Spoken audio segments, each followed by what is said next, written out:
Genesis chapter 19. Escape to the hills. The two angels came to Sodom at evening. Lot sat in the gate of Sodom.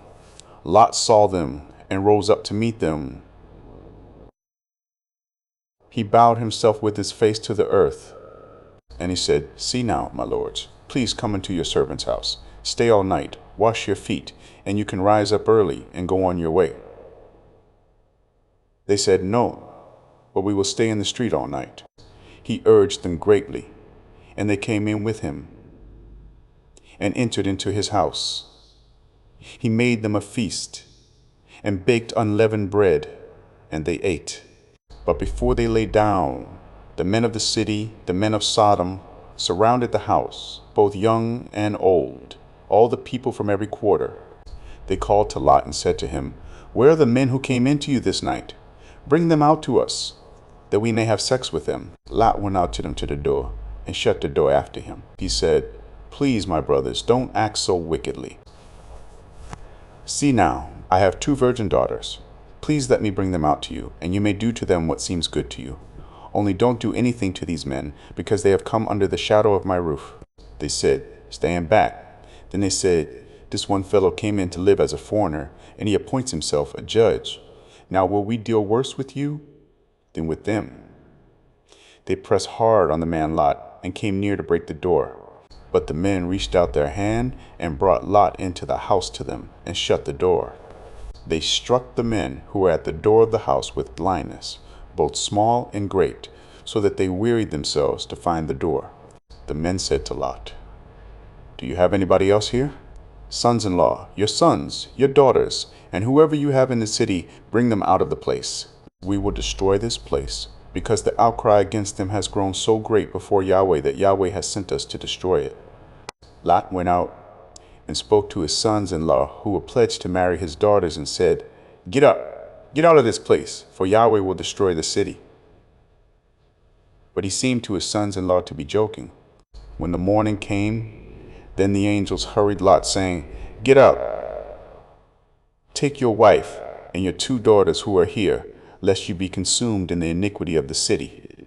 But he lingered, and the men grabbed his hand, his wife's hand, and his two daughters' hands, Yahweh being merciful to him, and they took him out and set him outside of the city.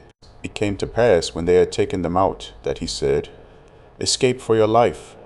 Don't look behind you, and don't stay anywhere in the plain.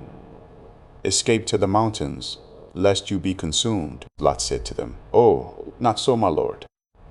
See now, your servant has found favor in your sight, and you have magnified your loving kindness, which you have shown to me in saving my life. I can't escape to the mountain, lest evil overtake me, and I die. See now, this city is near to flee to, and it is a little one. Oh, let me escape there. Isn't it a little one? And my soul will live." He said to him, "Behold, I have granted your request concerning this thing also, that I will not overthrow the city of which you have spoken. Hurry, escape there, for I can't do anything until you get there." Therefore the name of the city was called Zoar. The sun had risen on the earth when Lot came to Zoar. Then Yahweh rained on Sodom and on Gomorrah sulfur and fire from Yahweh out of the sky. He overthrew those cities, all the plain, all the inhabitants of the cities, and that which grew on the ground.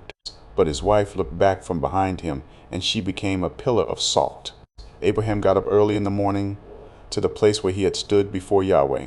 He looked toward Sodom and Gomorrah and toward all the land of the plain, and looked and saw that the smoke of the land went up as the smoke of a furnace. When God destroyed the cities of the plain, God remembered Abraham and sent Lot out of the middle of the overthrow, when he overthrew the cities in which Lot lived. Lot went up out of Zoar and lived in the mountain, and his two daughters with him, for he was afraid to live in Zoar. He lived in a cave with his two daughters. The firstborn said to the younger, "Our father is old, and there is not a man in the earth to come in to us in the way of all the earth. Come, let's make our father drink wine, and we will lie with him, that we may preserve our father's family line." They made their father drink wine that night, and the firstborn went in and lay with her father. He didn't know when she lay down, nor when she arose. It came to pass on the next day that the firstborn said to the younger, Behold, I lay last night with my father. Let us make him drink wine again tonight. You go in and lie with him, that we may preserve our father's family line. They made their father drink wine that night also. The younger went and lay with him. He didn't know when she lay down, nor when she got up. Thus both of Lot's daughters were with child by their father. The firstborn bore a son, and named him Moab. He is the father of the Moabites to this day. The younger also bore a son, and called his name Ben-Ami. He is the father of the children of Ammon to this day. Rest in his word. Subscribe and continue through the word.